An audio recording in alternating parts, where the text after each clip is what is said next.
Hello team, welcome to another ATP Geopolitics video with myself, Jonathan MS Pierce. Sorry that this is the third one of the day, in fact, fourth one for me, because I messed up the first one, recorded it entirely, and couldn't be heard very well because my voice wasn't very good. Anyway, I haven't even had a drink yet. 4 videos on the trot, that would be, hey-ho. I'll have a long rest after this. Now, the first bit of news to share with you concerning geopolitics, that this video will be about the geopolitics of the war. This is good news for Ukraine, bad news for Russia. Okay, Ukraine has achieved its highest ever rating in the latest corruption rankings. However, it's still well below what's needed, as the country lies in 104th place out of 180 in this report. But this is that's quite a significant move. I think they were 116th last year, or in the last one in 2022. Russia's fallen again to 141st, while the UK has now fallen to 20th, the new low. Now, this is really good news for Ukraine, because they are constantly being told, it's corruption, and being told by pro-Kremlin voices, where Russia is falling down and has now fallen for 3 years on a trot, and Ukraine is moving in the right direction. So if we look at the latest statistics, or the latest list, we have Russia in deep red, Ukraine in slightly lighter red. That is a corrupt country, Russia. Now Ukraine is in 104th position, equal 104th, with Brazil and Serbia there on the same number of points. And if we go down, then we see Russia is in quite a long way behind, 141st position, with Uganda and Kyrgyzstan. So, if any Russian whinges about corruption in Ukraine, just tell them to take a long walk off a short pier. When we look at the 2022 stats, Ukraine were in 116th position. Having already moved up 6th from the year before. So they are moving in the right direction. Now they are in 104th. So that's moved up 12 places.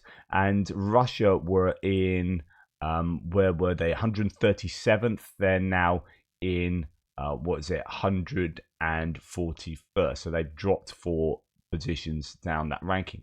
This should be embarrassing for Russia, and this should be invigorating news for Ukraine, to give them momentum to carry on with their really strident moves towards a much more acceptable level of corruption in the country. Well, is there an acceptable level?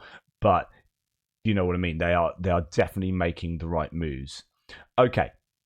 Since Russia invaded Ukraine in 2022, Wagner has smuggled over $2.5 billion in illicit African gold. Talking about corruption, it's like I've put this next to that last piece on purpose. By propping up regimes and terrorizing civilians, the Kremlin-tied mercenaries secure control over mineral access to fund Moscow's military campaigns, and now Russia moves to replace Wagner with state-run forces like Redoute and Convoy, seeking to entrench Putin-style rule and permanent authoritarian influence across Africa long-term, posing a major threat to rights, governance, and stability. It's like spreading corruption around the world. Anyway, this is a big old piece. I won't go into it anymore, but it's a Euromaidan press piece on Wagner Group follows a systematic 4-part playbook to gain authoritarian control in African nations, securing resource access for Russia in exchange for propping up Putin-like regimes. On a thread on how Kremlin-backed mercenaries operates. But I'll move on.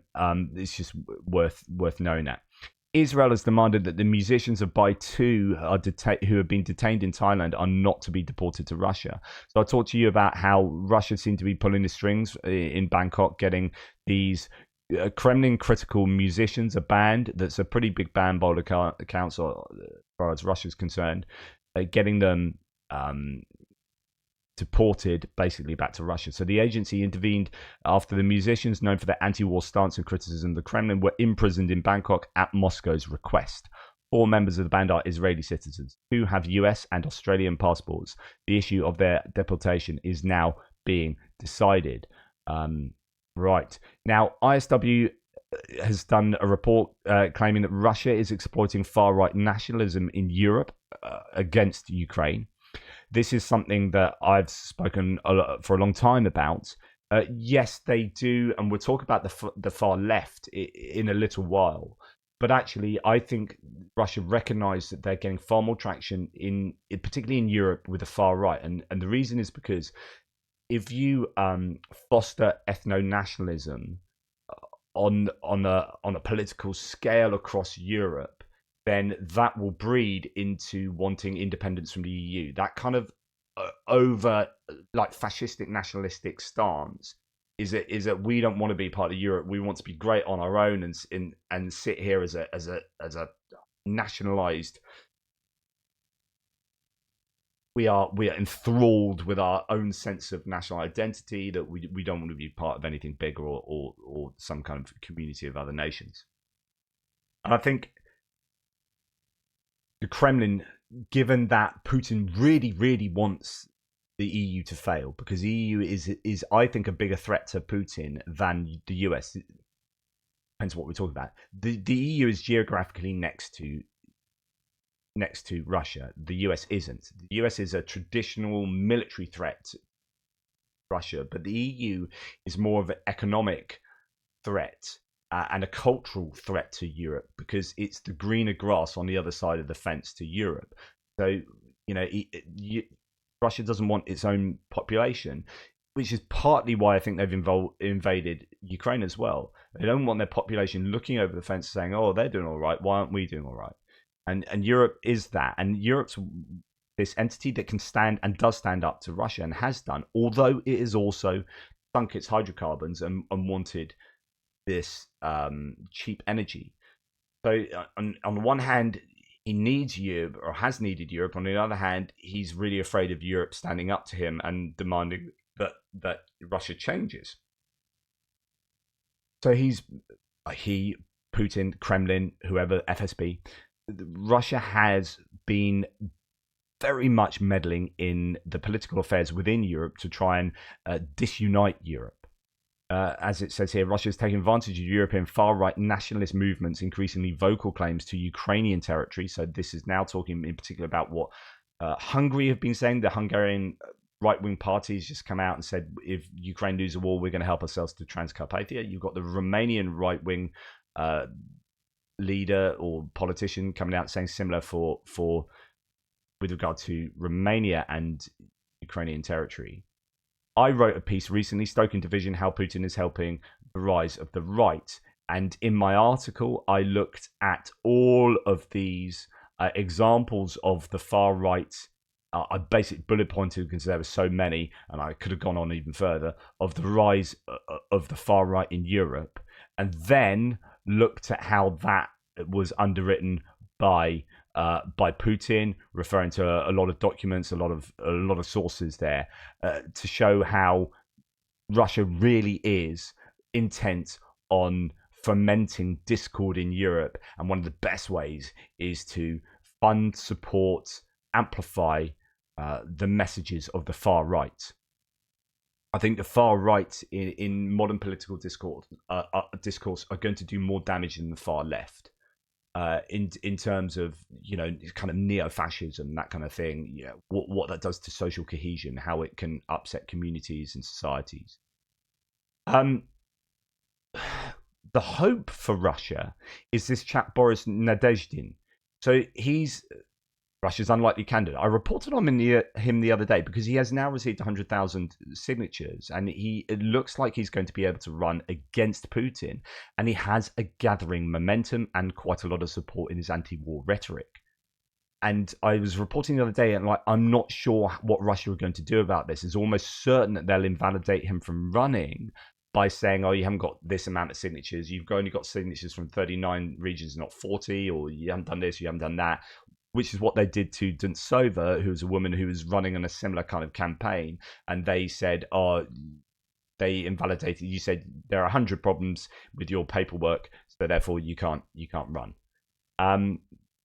Boris Nadezhdin,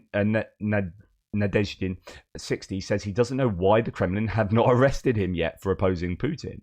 Absolutely. A bespectacled 60-year-old who freely admits he lacks charisma and heroism, has emerged as Russia's unlikely anti-war candidate willing to oppose Vladimir Putin in the upcoming election. Boris Nadezhdin, whose surname stems from the Russian word for hope, is a local legislator and former bureaucrat and turned academic. Now he is running to become the next president of Russia as the country goes to the polls next March. He has been endorsed by the wife of jailed opposition figure Alexei Navalny, exiled oligarch Mikhail Khodorkovsky, and Yekaterina Duntsova, a former regional lawmaker who looked to be the main anti-war candidate before the Kremlin struck her off application due to alleged technical errors in her paperwork, as I mentioned.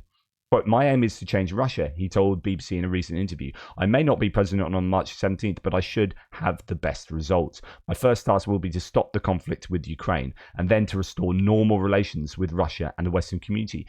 If you ask people truly, if you took Russians off the street and said, right, no one's going to hear about this, no one's recording this, Putin's not going to hear about this, the FSB aren't going to hear about this. Would you like the war in Ukraine to stop? If that would then entail normal relations with the rest of the world, so you can go on holiday where you want, things won't be sanctioned, you can buy what you want, and actually you would have greater freedom, in your activities and so on and so forth. If you couched it in that way, I'm sure virtually every Russian would support an end to the war, or at the very least they want normalized relations with the rest of the world. They have become this pariah nation that's been cut off. And yes, they might get together and say, yeah, screw you, the rest of the world. We don't need you anyway. Yeah, whatever. And get together and be more isolationist and get together and form your own kind of like identity based on that. But in reality, although you might be kind of happy saying, yeah, screw you, in reality, you're going to be much happier saying, well, actually, I would like to go on holiday today. I was saving up for that and I can't go there now. And I would like to buy that kind of thing.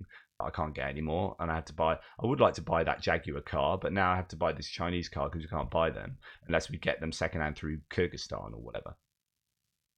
Yeah, give people a proper choice and a free and fair way of expressing their own desires, and I'm fairly sure your man here would do pretty damn well at the elections.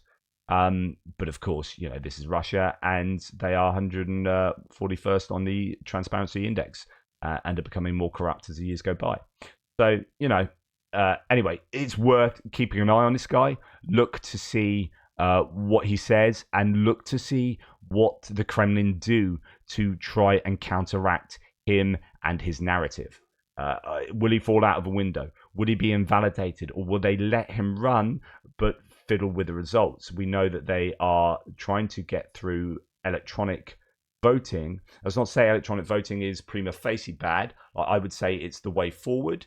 If you get all the checks and balances in place, but if you are the Kremlin and you put it in place saying, yeah, we want to modernize and have electronic ballots and blah blah blah, it's because that's easier for them, for an authoritarian regime to manipulate.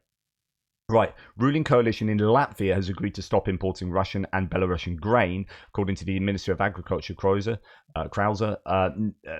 They noted in future enhanced control of grain transit will be introduced, assessing the quality, safety, and origin of the products. Now, talking about Latvia, we've got the Latvian MEP who has been found. So this is Tatiana Zdanovka, who is this Latvian MEP that I reported was being investigated for being an FSB agent, essentially, for the last couple of decades. Now, if you know your European politics and if you've been following voices on Twitter that slag off Ukraine and that are interestingly really pro kind of Palestine, not that that's a problem, but in a way that really seems very much aligned to a pro-Russian narrative. You see these two Irish, so I'd be really interested to see what my Irish viewers have to say about this. But you've got these two Irish politicians, Wallace and Daly, who are always clipped on Twitter giving anti-Ukraine or anti-Ukraine aid messages from the European Parliament, and you're like, come on, man, what's really going on here? Who's paying your wages? Well, it turns out that Latvian MEP, who has been found to be a bit of a problem, bit of an FSB plant, or at least, doing things on their behest, has been linked to both Wallace and Daly. Yeah. So they twice traveled with Zdanovka to Lithuania. And indeed, here we have a tweet pointing this out. Algirdis Palekis was arrested in 2018 on suspicion of spying for Russia. In July 20, on July 21st, Sioliai District Court found him guilty and sentenced him to 6 years in prison. The conviction was upheld by the Lithuanian Court of Appeal on the 6th of May 2022. Guess who supported him? So we have this Latvian MEP who's just been done for FSB agency. And then we have Wallace and Daly there. Oh, how convenient. I mean, are these people directly, are they wittingly or unwittingly agents of the FSB? That's the question. But something needs to be investigated here, I am sure. Let me know, Irish people, what you think about that. Now, because Russia are renowned for their accurate information, it's worth noting that Russia Minister of Foreign Affairs has made a false claim about Canadian interference in US elections. This is an example of the accusation in a mirror disinformation tactic whereby the Kremlin accuses its adversaries of doing that which they already are or intend to do. So Maria Zakharova has accused Canada of interfering in US elections and working itself up with fear to the point that the Canadian diplomats are willing to go to work in the States only if they are paid extra. And that CNN and the New York Post are keeping silent about it. It's like, shut up. But, of course, what they're doing is really letting you know what kind of activities Russia are involved in doing, which is interfering in the US elections. This is one thing I'm really, really worried about. Not just in this election in November 2024 in the US presidential election, but in all elections in the Western world going forward where Russia has the ability and the desire to get involved. There are so many elections taking place this year. It's a record year for elections, and Russia will be, and arguably China as well, will be causing problems. Doing things that might not seem on the surface to be particularly explicit, but it's insidious. It's controlling the narrative. It's amplifying the messages. It's paying for people to get blue ticks and then using them on Twitter to shout about stuff. And that's getting a good return on investment. So if you're a follower of say, I don't know, Marjorie Taylor Greene, and you go on and there are loads of these people shouting about anti-Ukraine stuff with blue ticks, and you're thinking, oh, these are all like good, God-fearing American citizens defending what Marjorie Taylor Greene is saying. She must be right. I'm going along with this. I'm going to be the sheep here. I'm going to go along with this because, yeah, it all seems right. You good Americans are like me. But, oh, right, none of those are American. They're all Russian trolls being paid to do that and paying Twitter for the ability to amplify that message as well. It's that kind of stuff that I mean when I'm talking about interfering with elections. Not necessarily like changing voting machines and stuff like that, or having agents going around America. It's about controlling the narrative in our information spaces, in the public spaces, about mainstream media having an infiltration of that narrative. It's about other media outlets. It's about people like Musk even swallowing Kremlin narratives and then regurgitating them as information bile onto his adoring fans and acolytes. Kremlin. And everyone goes, oh, yeah, oh, I'm going to cover myself in Kremlin bile. Yeah, thanks, Elon. Like, we've got to be really worried about the impact this can have and about how people are being manipulated by these nefarious entities. And finally, as I've already told you, the EU has extended economic sanctions against Russia for another 6 years. Okay. So thanks for watching. Please like, subscribe, and share. I really, really bloody need a cup of tea now. So I'm going to go and have one, and there's nothing you can do about it. I just want to say a massive thanks to Al Edgar, really, really generous. Kieran Baxter, Carl Poole, Mark Biscue's just such a legend. F. David Davis, insanely, insanely generous. Jason Scaife and Callan Andras and Matt Frame and David Austin. Just really, really generous. Thank you for that, and I'll thank you all personally as well. Really appreciate your incredible support. Take care, everybody, and I'll speak to you ish at some point.